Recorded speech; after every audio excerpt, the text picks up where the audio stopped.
Καλημέρα Μαρίκα. Πονάει το δότη μου. Δεν μπορούσα να κοιμηθώ σήμερα. Τι, πρέπει να κάνω εμβόλιο για να πάω στο γιατρό.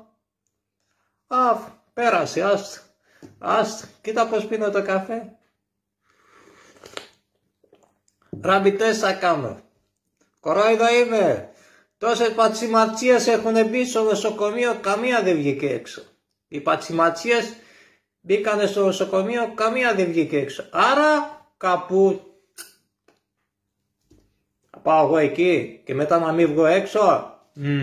Με τίποτα. Κορόιδο είμαι. Εσύ πρέπει να είσαι τρελή.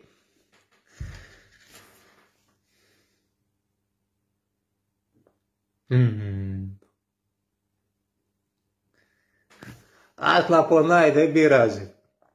Να φάει εμβόλιο, τρελός είναι το δόντι. Πέρασε από μόνο του.